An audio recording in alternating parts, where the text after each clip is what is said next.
That was a great interview, Jeff. Now finally, where can I find your website? I don't have a website. What? I just never got around to making one. You know what? I can't take you seriously with an attitude like that. I am extremely disappointed in you. To not have a website is irresponsible, lazy, you lack ambition. I mean, where's the vision? Don't be like Jeff. Be responsible. Get out there and shine with a beautiful website by Web Orchard, where they will take care of all of your website needs. Go to theweborchard.com right now and get a beautiful website you deserve. You know what? Get out. Hey guys, and welcome to this fantastic episode of the Shrewsbury Biscuit podcast. We're focusing on food and culture today for this one, and this is an episode I've been trying to do for a while. Obviously, we took a break, and then we had to fit everything for last season. But Alex from Osteria is someone who I felt like I connected with very quickly. It's a restaurant that Timmy had his first Holy Communion party there, and I walked in. It was beautiful. The food was amazing. We complimented Alex on it, but we got on really well. And then Gary Drew, who's been on the show before, amazing artist. You'll all know his work, especially the bottom of Frankwell, that beautiful pink flamingo at the bottom of Frankwell there. He's an amazing artist. He's done some great stuff for this town, and one of them is to fully decorate the whole side of the inside of Osteria. If you wanted to go and have a look at the artwork he's done in there, I'm pretty sure they won't mind you walking in and taking a look. It's fantastic. But Gary invited me a while ago to come and sit and break bread with some amazing people around the table and speak to Alex too. And we said we'd do this podcast, and now we're doing it. I'm very, very happy that we're doing it too, because I've learned about Alex and the impact he's had on food in Shrewsbury for such a long time. I'm very, very happy that we're doing this. So thank you, Alex. A huge thank you as well to Claire from Colours of Shrewsbury. I would love for you to all whip out your phones now, or sort of go check out Instagram and type in Colours of Shrewsbury and give that page a follow, because one of the most creative people I've met out there, looking at things in Shrewsbury, trying to promote great things in Shrewsbury, and has got a real keen eye for it. So thank you, Claire, because she mentioned to Alex that you got to do this, right? Because it's good for him, it's good for me, it's good for everybody. And that's what the Shrewsbury Biscuit's all about. It's about having conversations with people about the culture in the town, and Alex is very much a part of that. I want to say thank you to all the love and support that's been coming in about the intro music, which is of course created by Andy Mills. It's called Pump Truck Drifting. That's to explain, last season I used some AI made up piece of crap. It was AI. I made it with a machine on the internet and downloaded it, which I hated doing. I absolutely hated, but I was in a bind.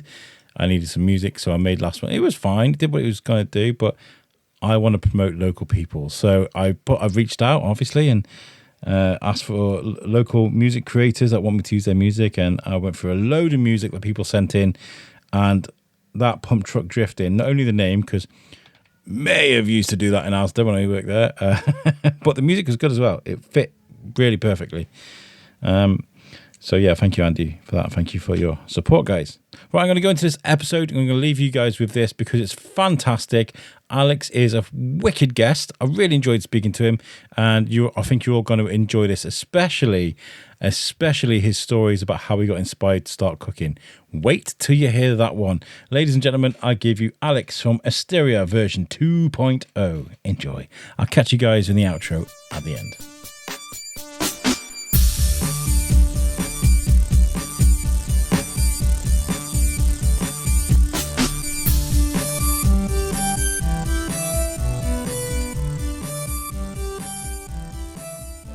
Hi guys, welcome to the Shrewsbury Biscuit podcast. I'm about to start an interview that I've been trying to do for probably about 12 months, I gotta say. When was my son's first Holy Communion?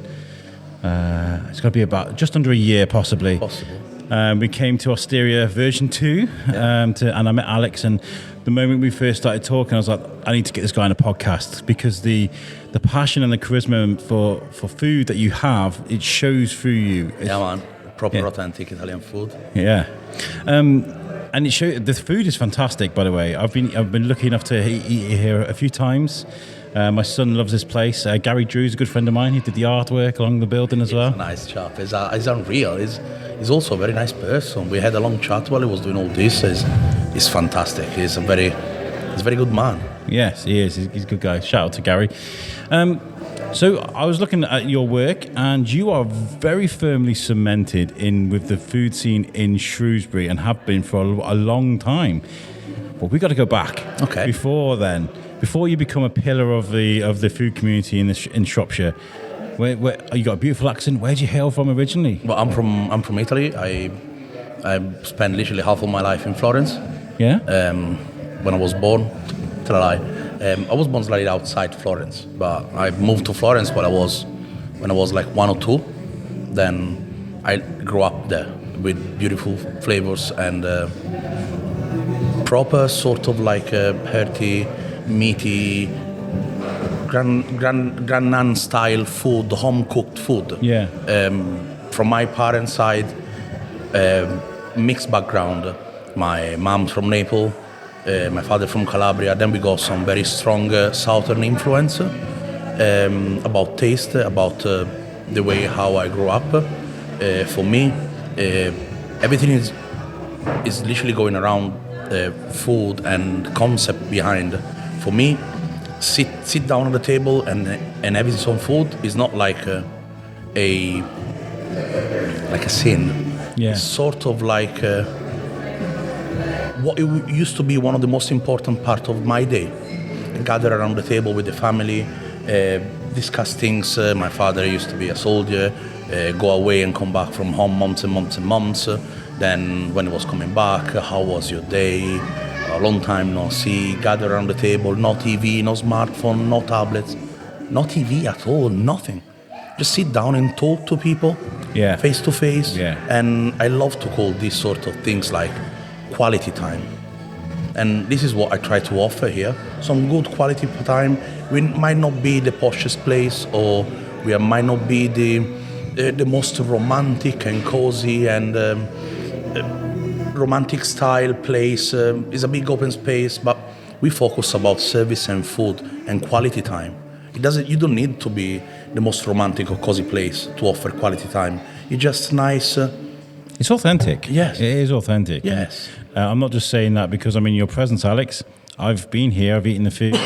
I've spoken to you, and you know the way you guys hold yourselves. The staff here as well, friendly. Like you said, relax, calm down, slow down, enjoy Relax the food. and eat. You know, I came here with Gary Drew. We were sat and we ate. I ordered a lasagna, and I was chatting to my friend before I came to this. I was like, I went to an Italian restaurant and I ordered a lasagna, but I was like, it's like God tier lasagna. It's like it's not the crap you buy off a freezer in Lidl or something. exactly. It's genuinely like lots of love put into that food. Everything is made fresh in the house. We're starting from basic sauces, from stock, from pastas, from anything. The only thing we don't make at the moment is chips and ice cream. And I also started making ice cream. Then it's gonna be just chips. Nice. The only things we don't do in the house.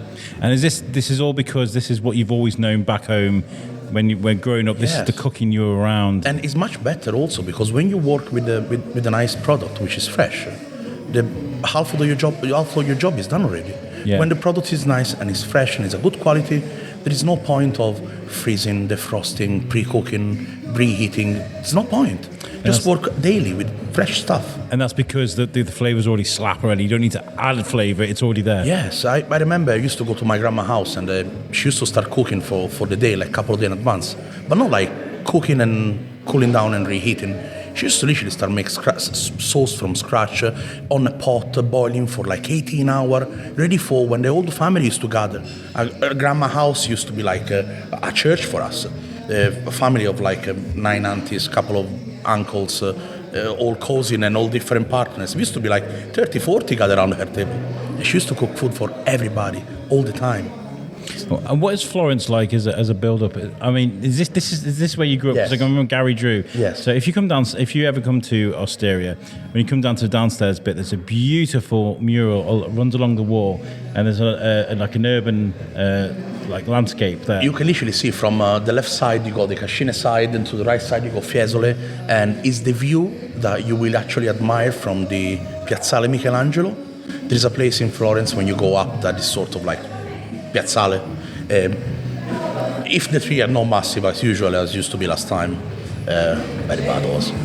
But you could literally see this. This is a mural from an actual real picture taken in there. Wonderful. I love that.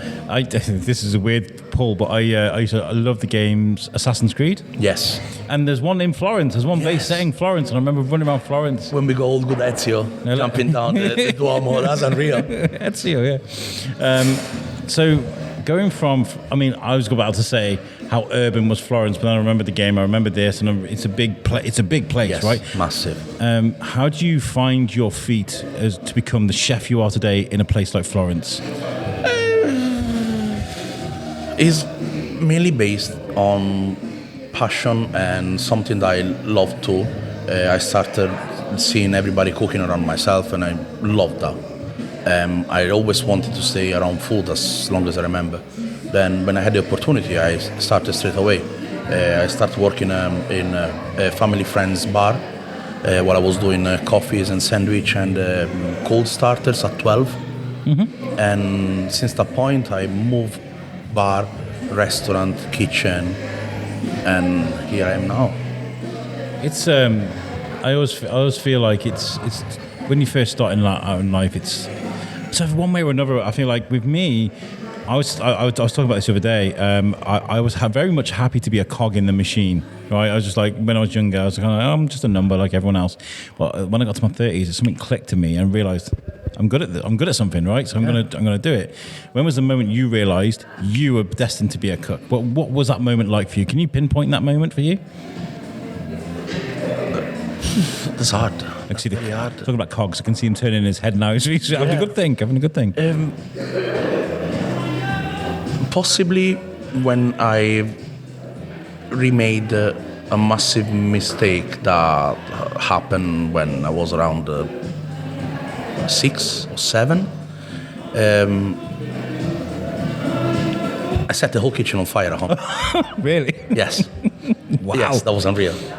That was in one hand fantastic because I attempted myself to cook something while Mom was at work, and I wanted to. I'm always around the food. I'm always around everybody cooking. I can do it. I will be able to do it. The sort of like cordon bleu style frozen chicken stuff with the ham and mozzarella. Mm-hmm. I set the kitchen on fire. I was watching Dragon Ball. First time Goku turned Super Saiyan for the very first time. At one point, I started something bubbling, and a bright orange light was on my side, and I turned back and I saw the reflection of the fire on the kitchen, tiles and the ward, not the wardrobe, the cabinets, all the cabinet reflecting the fire. And I look at that. I turn back, a small pot with oil set on fire. 6 years old, 7 years old. What do you think when you see fire? Water.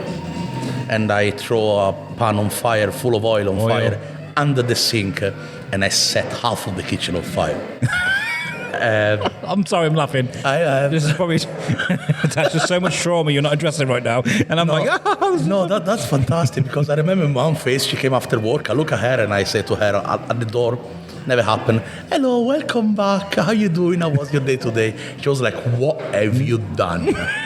Nothing, Mom, come with me. I grabbed her hand, I took her into the kitchen.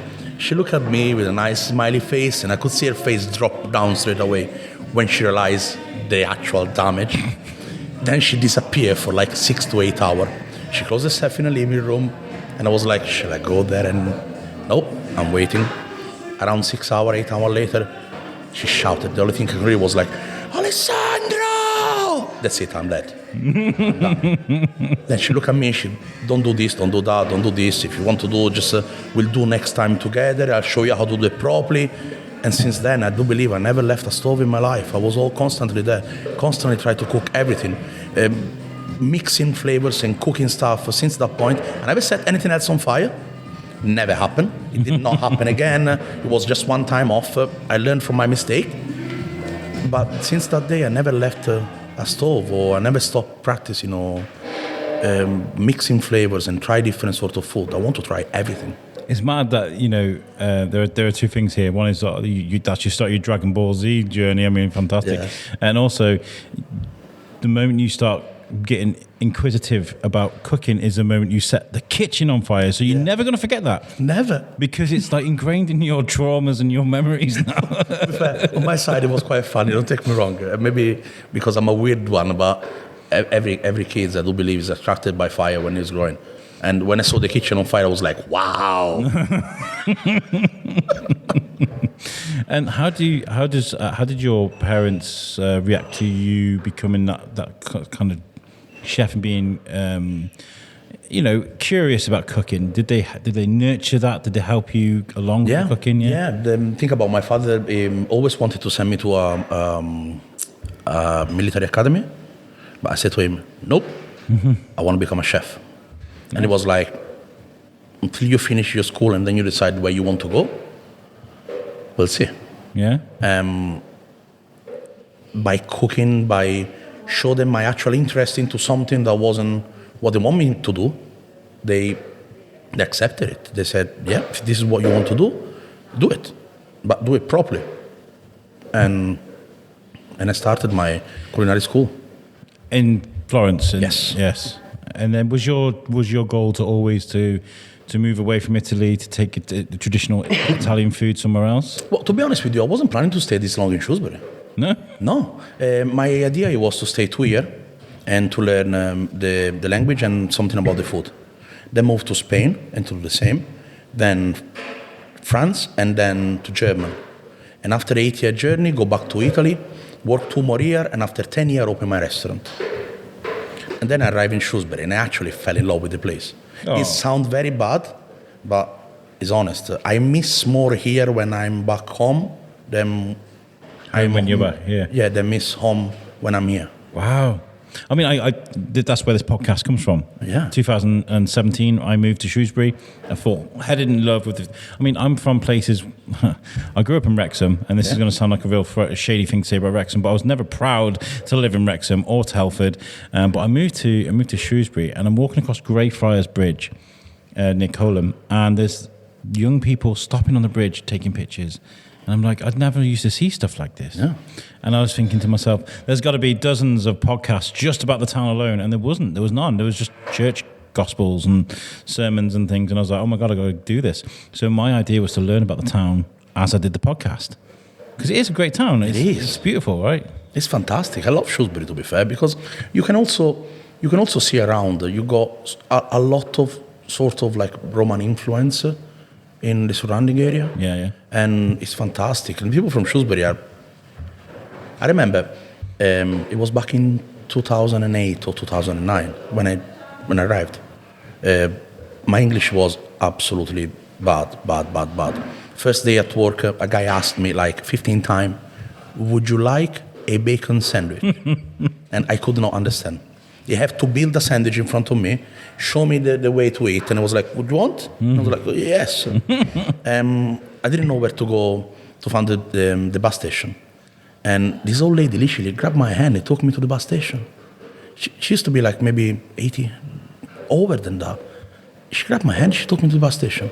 Very the only thing I could say was like, bus, no English, bus. She looked at me nicely, she smiled, she grabbed my hand, she took me to the bus station. Oh, that's nice. And it was like fantastic. Yeah. Language barrier can be a difficult, but it can also be quite a romantic and poetic thing as well. I mean, my wife is from Colombia, right? Okay. So we've been over to there a few times. And I remember, I won't shout his name out because he might get embarrassed, but I remember her cousin was crazy about football. And I was crazy about football and movies. And we were trying to have this conversation. His English is not very good. My Spanish is not very good. And we'd have these most frustrating conversations. Because I'd be like, Pulp Fiction, John Travolta, and, all these things. But then we couldn't get any deeper than that, or anything about football. And I remember the one year I went back and his English had improved. And the spark of the conversation was just amazing because we could now converse about these things that we loved, Yeah. But one of the most international things is obviously food and hospitality. Yes. It's one of those things that's one of the most critiqued things on the planet, right? But it is again universal. You can go anywhere and do this, couldn't you? Yeah, exactly. How do you get it right? Because there's so many eyes on you when you're doing it. And did you get it right from the start? Did you do a lot of learning when you made your own businesses? I mean, how did that go? I love when I fail. I love that. Yeah. Because that pushed myself to improve and to get better. There is no improvement unless there is a failure behind. And I love the fact that whatever I'm trying to do or improving my dish or improve everything, I constantly failing and try to research, try to adapt in order to don't fail that. Mm-hmm. When I create something, I started first with my brain, then I put it on paper, and then I practice to make that sort of dish working. Maybe it's a commitment. You need to spend 100% yourself behind what you're doing and follow the recipe, make it yours. There is always like a base. Whatever you're doing in life, you always have like a guideline, how to start something and how to achieve from A to B. But then you need to get that and make it actually yours. Try to readapt in your way, try to make that way your way in order to work how you want to. Just bringing up some questions on Facebook. I don't know if you saw, I put some questions up the other day. Signal's not great. I'm trying to find them in a sec. And somebody asked, I will find it in a second and bring it up, but somebody asked, how do you keep the fine balance? What is the, I'm trying to remember. How much do you keep things traditional and how much do you like to make things your own? What's the balance there for you personally? I do believe that there are certain things that they should not be touched. For example, something like carbonara. Yeah? Carbonara is something that's been created ages ago. The carbonara is one of the most authentic and traditional dishes in our culture. It's like if I put on my menu a shepherd pie and I make with chicken tikka and purple mashed potato, it's not. No. It's not something that would respect your tradition. It's the same with the carbonara. Stuff like this, they should not be alterated. There is one way how to make the carbonara, and it's the right way. People are doing some sort of version. They stuff ravioli with the runny egg yolk and a carbonara sauce around, or maybe some. It works. It's a raviolo cold with a carbonara sauce. It works. Yeah. It's not carbonara. Who's doing the same with ham and cream? You know, carbonara. Yeah. You need to do some things the right way, the only way they are made. If you want, we got at the back of the drink menu, the Wi-Fi password. Oh, the Wi-Fi password. Yes. That'd be great. We can do this. We can do this while we're recording. That'd be fine. Only because you guys were great to answer the questions, and I want to get them out to you. So, like, do you ever infuse some other types? Because I mean, I was looking at a thing the other day, and it was about different cuisines from around the world, and Italian sat firmly at the top as one of the world's most enjoyed cuisines. But do you ever infuse it with any other different types of cuisine from around the world? No, I would not infuse a different flavor unless it's a proper Italian flavor. If I advertise myself as I want to do some proper Italian food, you're not going to be able to see any sort of different spices or stuff that are not related to the Italian tradition. Unless you want to do more like contemporary Italian cuisine. That it can be a little bit affected by different sort of flavor, but it won't be a proper authentic Italian food. People that are marinating sort of meat in dashi or in soy sauce, it's not Italian. But yes, it can be used to boost the flavor of some of the dishes. Yes, it works. Yes, is authentic Italian? No. And who do you say like you are coming up with a new dish? Yes. And you're playing around with things, because I know it's quite important to do that. Who is your biggest critic? Who do you give your food to try to be like, is this good enough to go on my menu? Everybody around me, when I go this sort of mental moment, they're like, boom, it's cooking something, it doesn't say nothing. I'm shut down for like hours.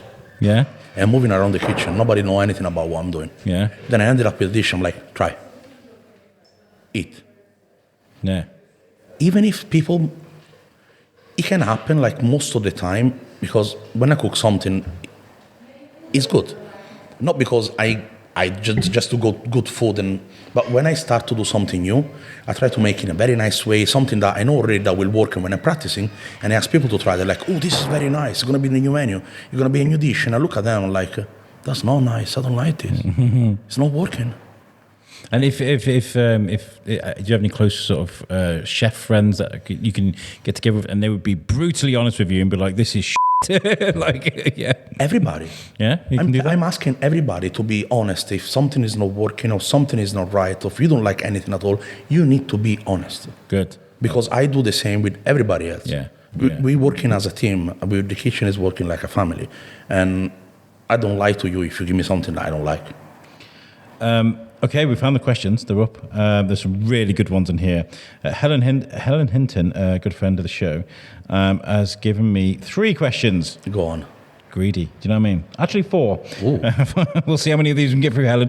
The first one says, what advice would you give to someone wanting to cook authentic Italian food at home? Coming from a restaurateur? I mean, come on. Apart from coming from Osteria, how do you do it at home? Follow the recipe and make sure you got a good source of recipe. There are a lot of like alteration around, but if you want to cook some proper authentic food, you must follow authentic recipe. No alteration, no cream, no other stuff, nothing that has been altered in order to please different sort of like.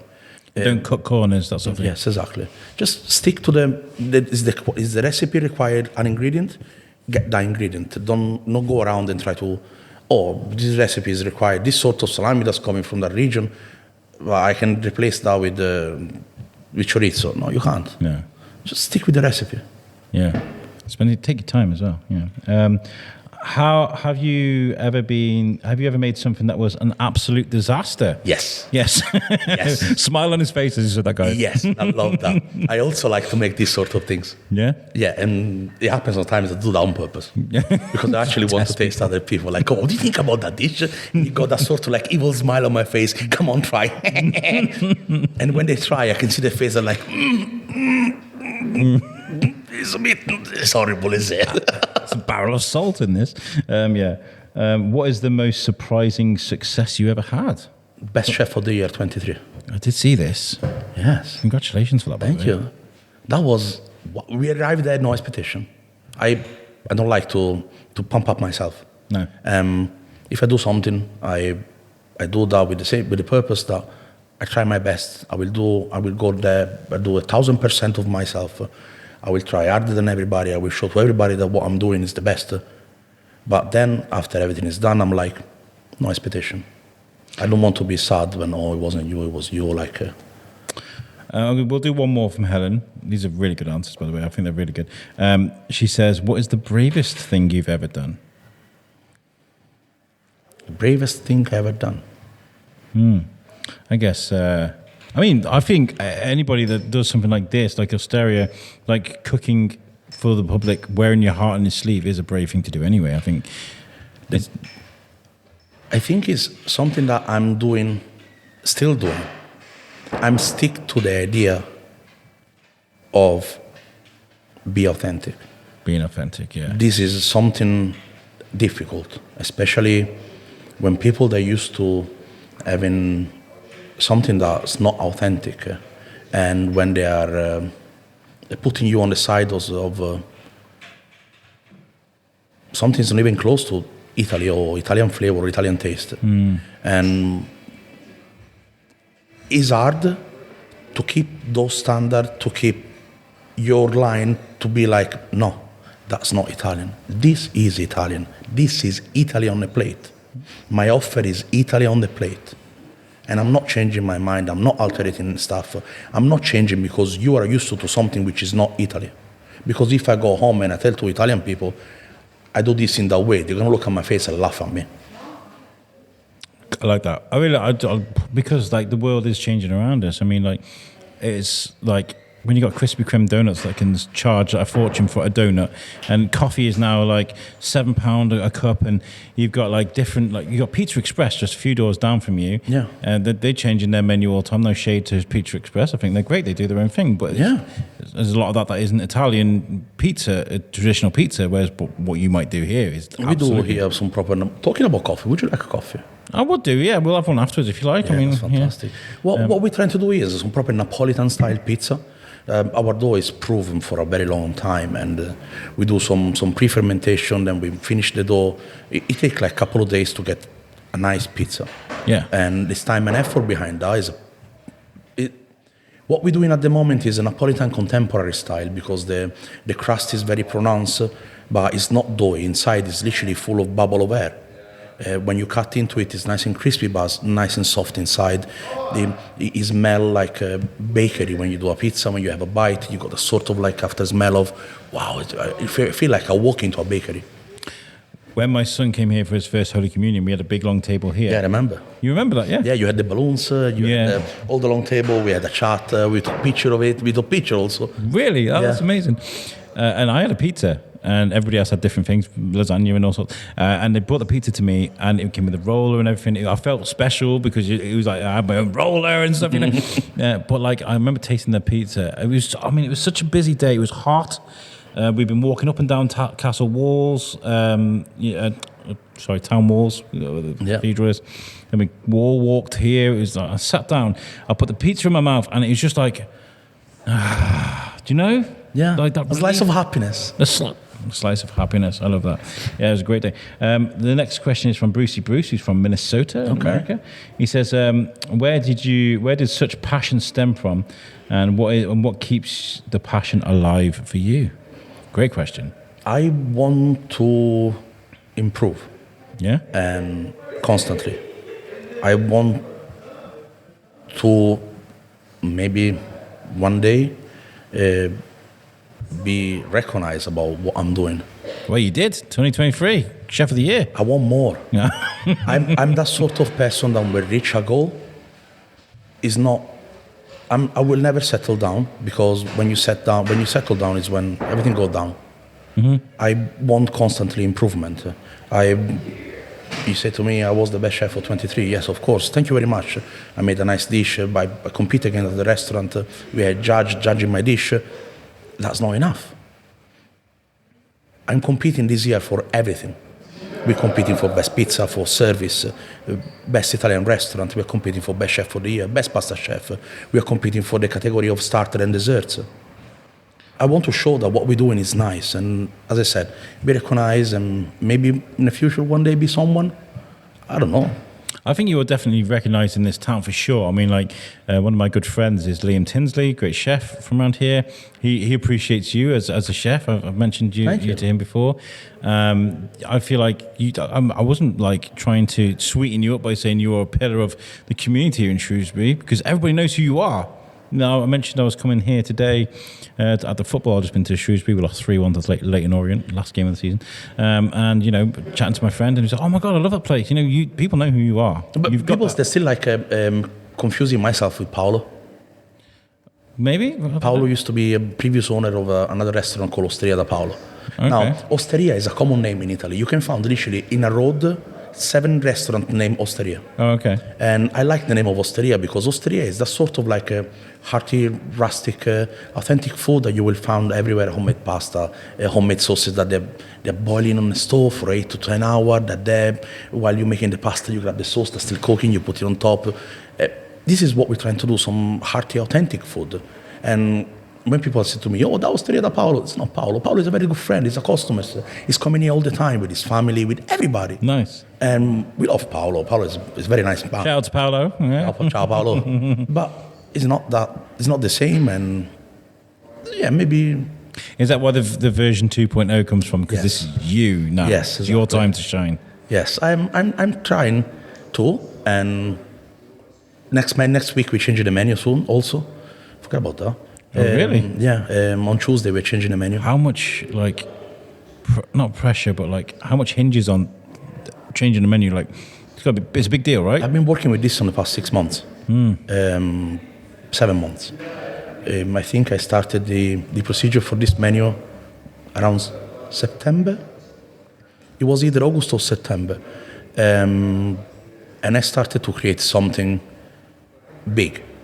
I'm looking for prime material to work with. We're going to introduce some Wagyu fillet, some Wagyu meat on the menu. Mangalitsa pork. We're going to have something nice is coming up, and it will be very good. Do you have to firmly cement a supply line with your ingredients before you commit to having something on your menu? I mean, how much effort goes into that? A lot. Almost every single ingredient that has been added on the menu. We went to a farm. We got the meat. We tried everything. We tried combination of food. We tried to cook the dish multiple times until we reached to that sort of, yes, now it's good. It can go on the menu. And it's a lot of time and effort. I love the effort that's gone into it, because, I mean, when you're launching a menu for the first night, I mean, I know you're in the kitchen anyway. I've seen how hard you work. But what's going through your head when people are tucking into that food for the first time? Most of the time, what I'm thinking is, it must be perfect. Is it anxiety for you, or is it excitement? It's excitement. I'm always excited about sending food out. You never know who's behind that table. You never know who's behind that dish. You never know who's eating that food. Maybe someone who's going to write something beautiful about yourself. Maybe someone who want to just come over just because you want to destroy yourself. I don't care. I will do everything as best as possible. There is no VIP customers. Every customer is a VIP. We look after everybody. Doesn't matter who you are. Doesn't matter if you're coming, you're spending £10 or you're spending £200. You will have the same sort of treatment. Everybody is a VIP. Testament as well, because I've had the, and it was Brucey Bruce that came up with the question of how do you balance your tradition with innovation in your dishes. So I was kind of got it right almost, but you've already answered that one. We'll get one more from Bruce. Now, how do you source and select ingredients for your dishes, particularly when an authenticity is crucial? Another great question. That's very great. That's a very good question. What can be sourced here is coming straight from Italy. Yeah? Guanciale is coming from Italy. We're using some beautiful guanciale di noccia. We're using anduglia della Spelinga, which is coming from Calabria. All the cured meat are coming from Milan, Naples, Tuscan, Rome, from northern Italy. We got everything that can be sourced here is coming from Italy. Also the pizza product and ingredient. They are almost everything coming from Italy, from the flour to the tomato to the fior di latte cheese. The oil we're using on the pizza is extra virgin olive oil. Some stuff they must be used from outside, like imported. All the rest is locally sourced. I like to use the market hall. Ian is my fishmonger and John is my butcher. Nice. I do go sometimes to the veg guy. Not often. Sometimes I go there. But mainly is Ian and John are my main suppliers that give me all the meats and the fish for the restaurant, and I love them. I've been working with them since maybe 2015, 16. Again, like I applaud that, supporting local suppliers, because it is so easy to go to some wholesale, but then you don't just sell any old crap, do you? You sell genuine like Italian food, so it's got to ring it. Yeah, and it's starting to show. I can see why people love this place so much now. Joe Schumann asks, do you like kebabs? I don't know what that means, where that's come from, but do you like a good kebab? Yeah. Yeah? Yeah, why not?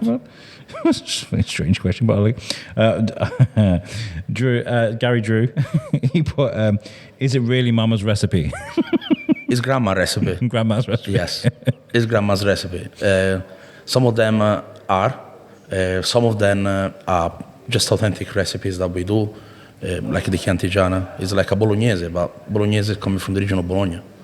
And I'm from Florence. We do a Chiantigiana in Florence. It's a ragu cooked for a very long time, completely cooked in Chianti wine. It's infused with juniper berries, fennel seeds, sage, rosemary, thyme. You got a lot of pack of flavor in there. And because I wasn't happy about the meaty flavor, I wanted to serve that with some stuffed pasta, with ravioli, which are also stuffed with the braised meat. I like to call that dish a meat dish on steroids, because it's got a meaty sauce, a meaty stuffing, a meaty. Oh, that sounds amazing. Yeah. You can make me hungry now. Yvonne Louise says, what is your favourite Italian cheese and why? Is this a hot topic in Italy? Ish. You sit around and talk cheeses? Myself, not much. I'm not a very big cheese person. I love some dolce latte, which is like the softer, a sweeter version of the gorgonzola. I like some primo sale. I like the primo sale when it's nice and infused, maybe with chilies or with rocket or olives or pistachio. I'm not a massive cheese person. I do have a question that's burning desire to ask, because it's a question we spent a whole day asking people drawn us. So I love a good Hawaiian pizza. I do like Hawaiian pizza, but from a traditional pizza maker, from Italy itself, does pineapple belong on pizza? No. No? No. Is it an abomination? Yes, it is. This is what I shouted when I got awarded Best Chef of the Year 23. In front of everybody, they give me the mic. I'd done like a speech. I was a little bit like... A bit drunk. A little bit. Yeah, you're celebrating. No, I was celebrating before we got to get in there. we rent a party van, and 16 of us, we arrived and we were already steaming. It was fun. It was unreal. I had more fun going there than when I went there. Oh, really? Very bad. Wonderful. The food was horrible. They give me the mic and I shouted at the end of the speech, thank you to Aldo Zilli, who was the judge who tried the food. Thank you to everybody. And pineapple does not belong on beep pizza. And everybody started to applause. And a guy came in front of the stage and he started literally to like... I don't know how do you say when someone is doing this video, like bowing at me, like we are not worthy. Yeah, we got everything on video on Instagram everywhere. That's wonderful. I love that. I mean, I like it. I do like it, but personal taste. But it's not Italian pizza. Yeah. No, maybe if you go somewhere like a kebab shop and they do Hawaiian pizza, that's fine. If you go somewhere that's not advertised as an Italian restaurant, it's fine. Yeah. If you come here and you're expecting pizza with pineapple or with chicken, or no. Like the pineapples don't even grow in Italy. What are you going to put that on pizza? I can imagine that being an argument on Sopranos. Possibly. Yeah. Let's talk about you as a chef now. In the kitchen, a commercial chef. It's busy. You got young chefs around us, sous chefs. What are you like to work with as a chef? What I like to work with. What are you like to work with as a chef? In your own personal view, like, are you a robust chef? Are you like, where's my this, where's that? Or are you like, do you encourage people? Do you bring people along? I mean, well, it depends. When we got new people on board, I'm always there, try to showing them things, how to do things properly. If I will tell you off, I will never tell you off without giving you a reason why. I will always say to you, this is not good because of this. Yeah. Otherwise, you will never learn and keep making the same mistake. But during the service, as I said, everything must be perfect. If I'm on order station, on pass, on plating, and I'm organizing the kitchen and calling checkout and tables, as you can see, it's not a very small place. By having everything made from scratch, on order, you need to be organized as much as possible in the kitchen. The key is the prep that we do behind. During the service, we even have like a small pot where we got the finely chopped garlic, finely chopped stuff to add and to start the recipe with. You don't need to use a knife during the service. Everything is there, handed for you, and needs to be built in the right way all the time. And when it's coming to me and I try the food and I don't like, I send it back. You remake that. If you can adjust by adding salt and pepper, do it. If you don't give something to me that's not perfect, it's not up to standard, it's not going out the kitchen. Going back, yeah. It's going back, or we eat and you restart again. Yeah, but I haven't got enough time. You do it, that's it, no argue. Everything must leave the kitchen perfect.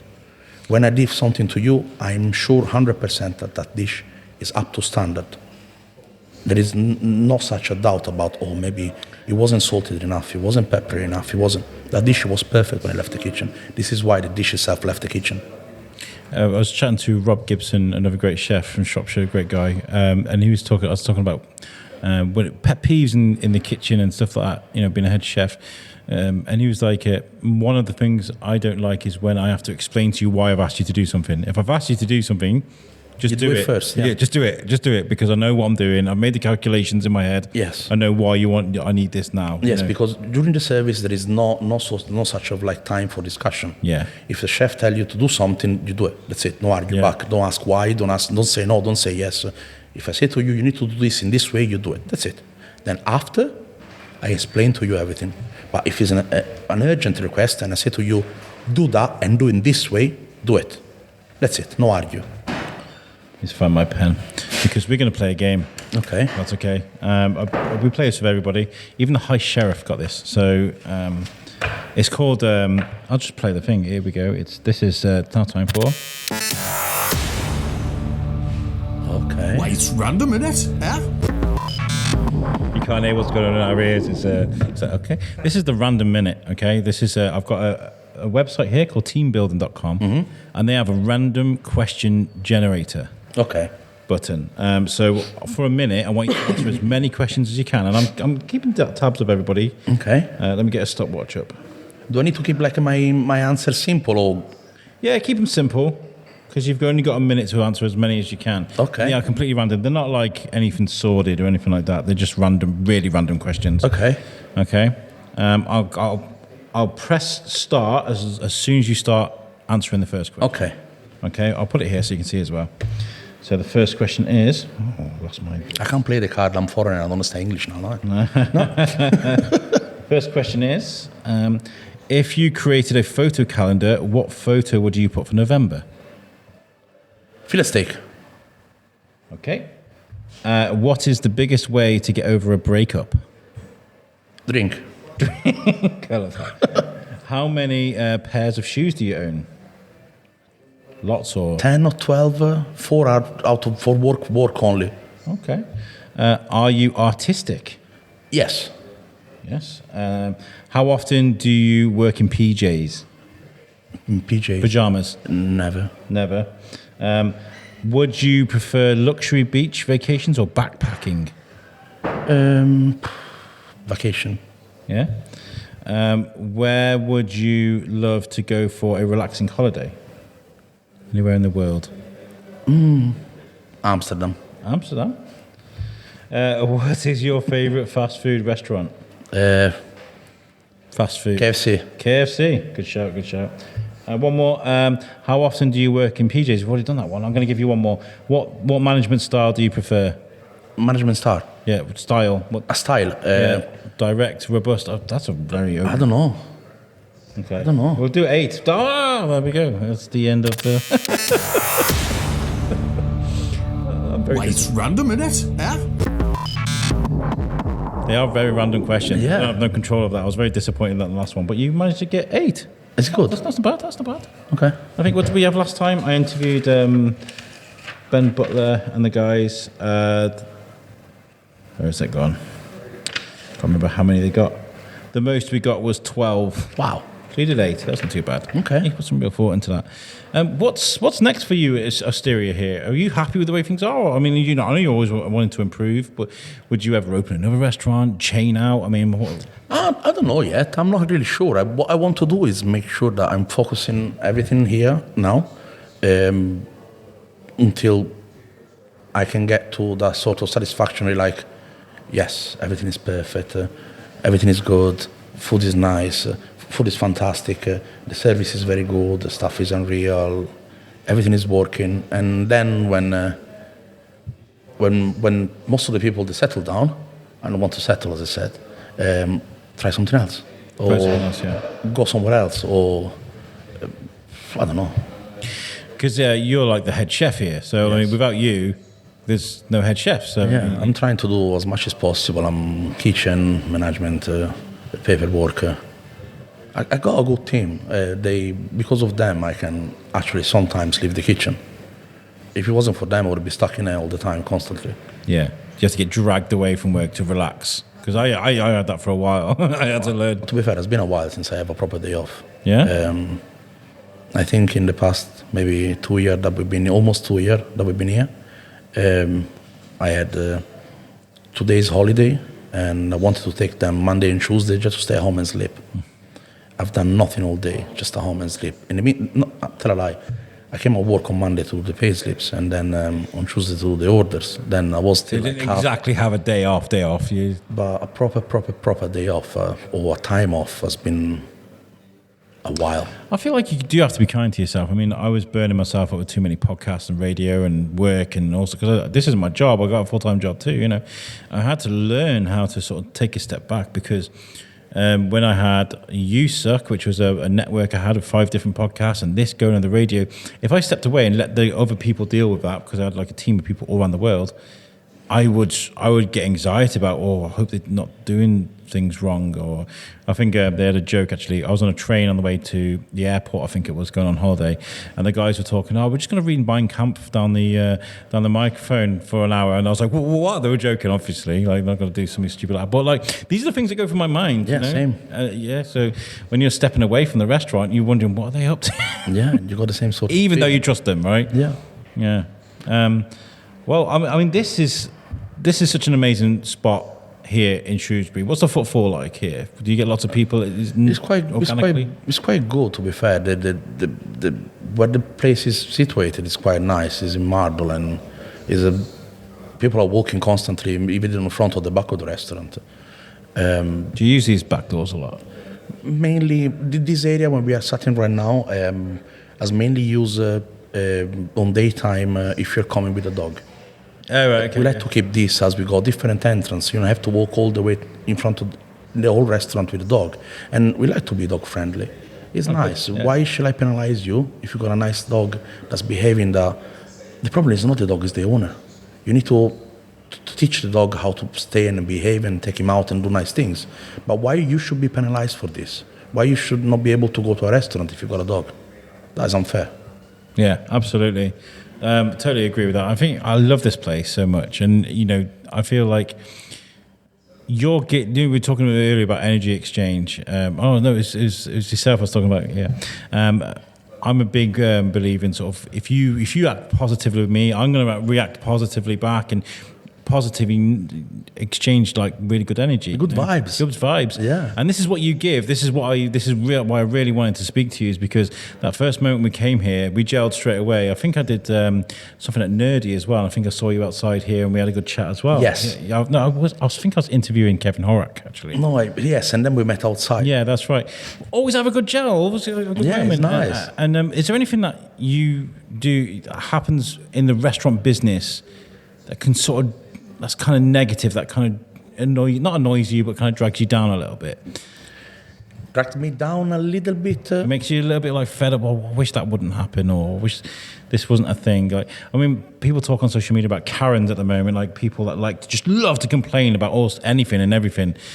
We do have that moment. We do have those people that are coming constantly in the place, and they enjoy everything when they check. They like the food. When there's a moment for the bill, and then is but I didn't like that. Yeah. And we are not the usual chain that you see around, or company, or like a big sort of background 155 restaurant all over the UK. If you give me an empty plate, all eaten, and then you complain, there is nothing much I can do about it, to be fair. Yeah. Give me something that I can actually check if it wasn't good.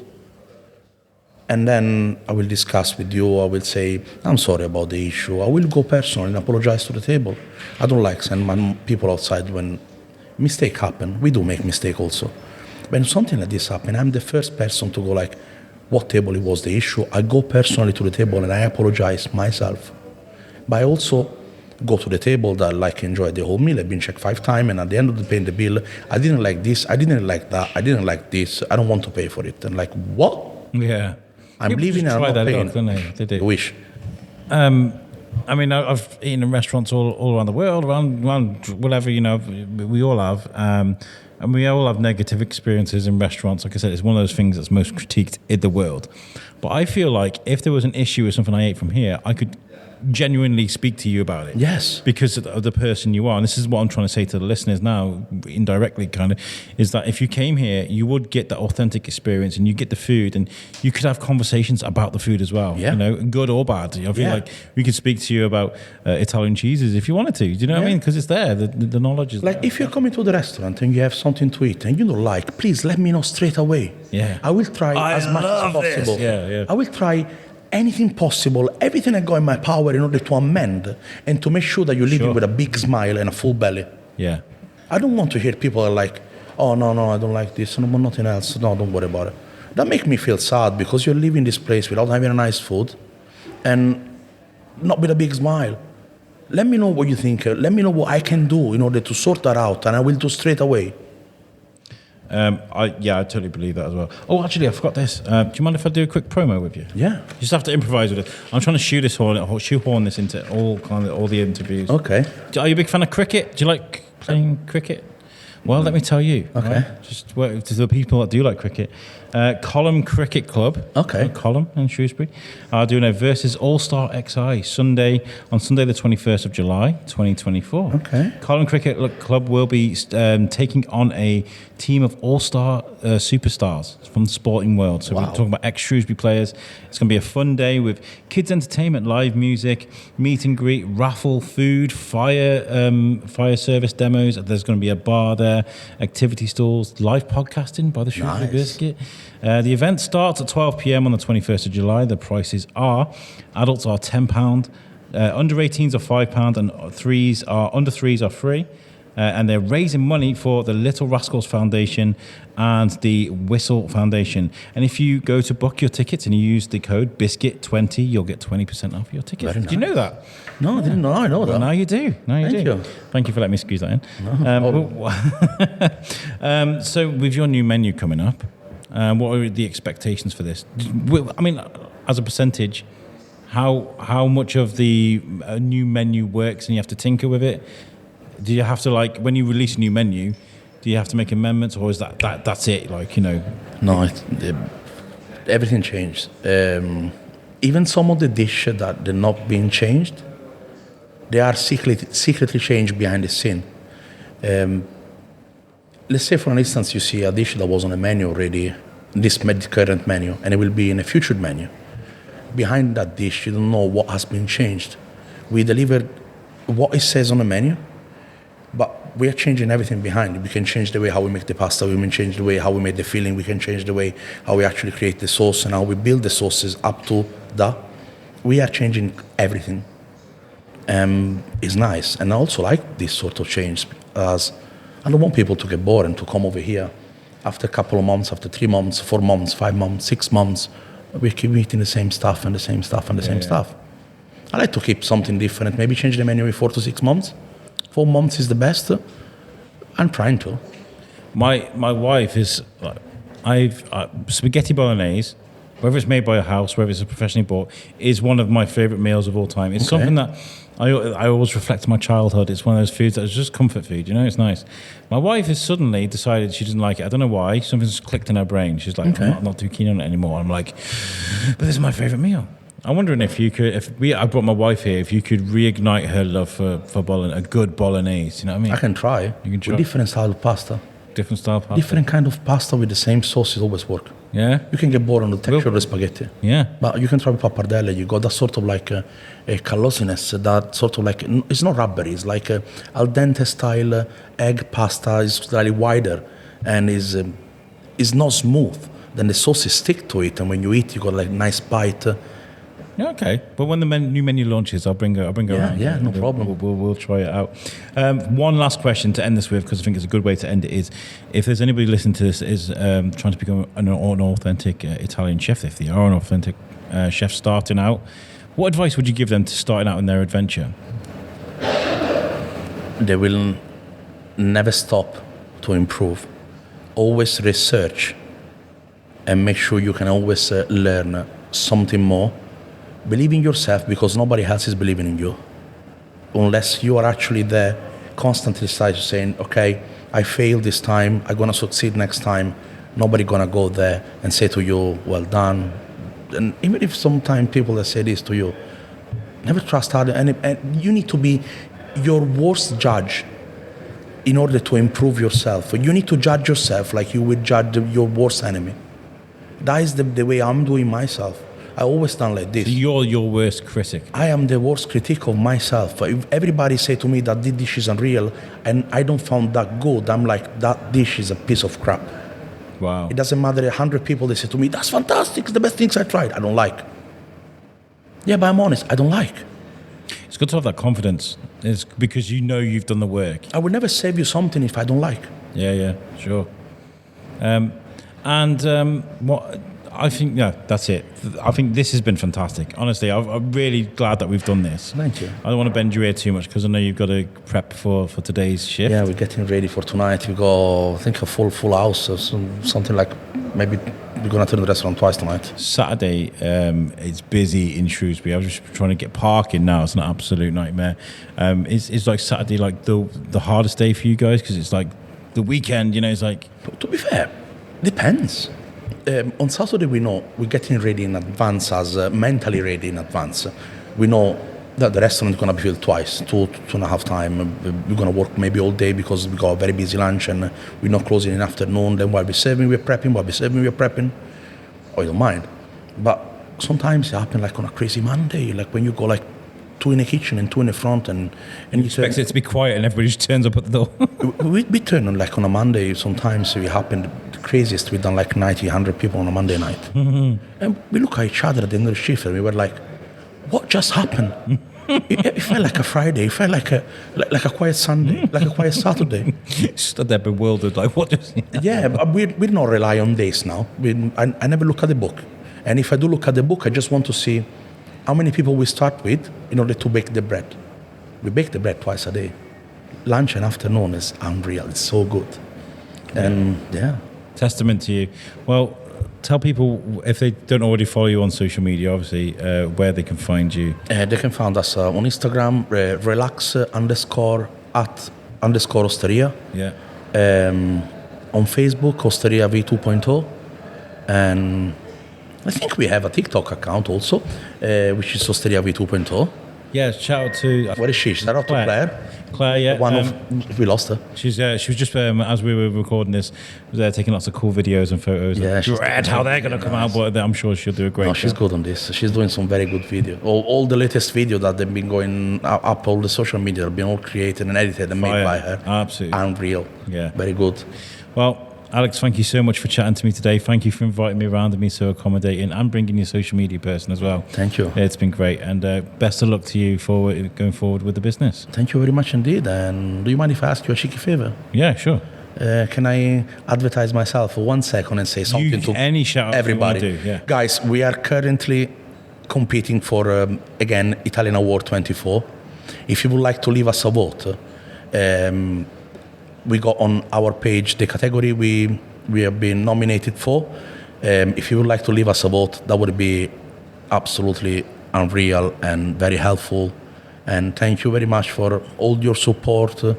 Thank you very much for all the lovely customers and hopefully future customers and those customers who became nice friends to us. Thank you for all your support. And thank you for everybody, and thank you, Alex, for this. It's been great. If you do come to Osteria because you listen to this podcast, and you just let Alex know, and he can give me a pat on the back. Yeah, we look after you. If you tell me that you're coming after the podcast, I will look after you guys. Make sure you mention it. Well, wicked. Thank you, Alex. Best of luck with it. Thank you very much. Cheers, man. Cool. What a wonderful episode. I think you'll agree. Thank you, Alex. I've really enjoyed chatting to you. The passion behind you and your food, the Italian authenticity of what you do is fantastic. Thank you so much for joining me on the biscuit. One thing we didn't do, though, during the episode is... Are you ready? Questions for Alex. Right, is that it? Can I go home now? Yeah, it's a fairly new thing in the show. I forgot to ask Alex to ask me a question. It's always weird going, can you put the focus on me for a second? But it was asked for, and this is what we do. So I got in touch with Alex and said, I'm really sorry we didn't get a chance to do that, but do you have a question for me? And his question was, where do I see myself in 5 years? And I'm assuming I'm going to answer this in regards to the biscuit. Actually, I think I'll still be doing this. I'll still be doing the biscuit, but in what capacity, I don't know. There's always ways to improve things. I kind of love Alex's philosophy during this podcast. There's always ways to improve, and I'm always looking for ways to evolve. So if maybe one day in 5 years' time, I'm being paid to do this, and this is my full-time job, that's the dream. Maybe I should do a vision board and set some goals up on that and see if I can project these images of me walking into my own studio and sitting down and doing the Shrewsbury Biscuit as a paid job. That would be amazing for me. Next week, guys, we got a really, really good episode. We got two episodes that are the same episode, volumes 1 and 2. We covered Loopfest. Thank you, Jamie, Jimmy Kebab, and everybody else involved with Loopfest for inviting me along. I had an absolute blast. I mean, I was in the thick of it. I was going from venue to venue, speaking to music artists about their trade and what they do, and it was so good. I loved it. And I got to interview Beardy Man as well, who's one of my idols. I love Beardy Man to bits. When it comes to content creation, there are 3 people that stand out for me. One is Beardy Man, there's Mark Rebier, and there is Harry Mack. Absolutely idolize those people. I would absolutely encourage you to go and look on there. If you want a dose of positivity, go look at Beardy Man, look at Mark Rebier and Harry Mack. They will absolutely cheer you up instantly. So good to get to interview that guy is amazing. My son was like, I've never seen him starstruck before. It was really good. So you got that to look forward to next week. I do want to give a shout out to Claire from Colours of Shrewsbury, who was, I mentioned her in the interview. She was taking lots of videos and pictures. Amazing person and doing some great stuff to help promote Shrewsbury. She's wonderful. So go and check out Colours of Shrewsbury. Mentioned it in the beginning. If you haven't already, just go and do that. Okay. Right. I'm going to leave you guys. This has been a great episode. Thank you for tuning in. And we've got Loopfest next week. Peace out.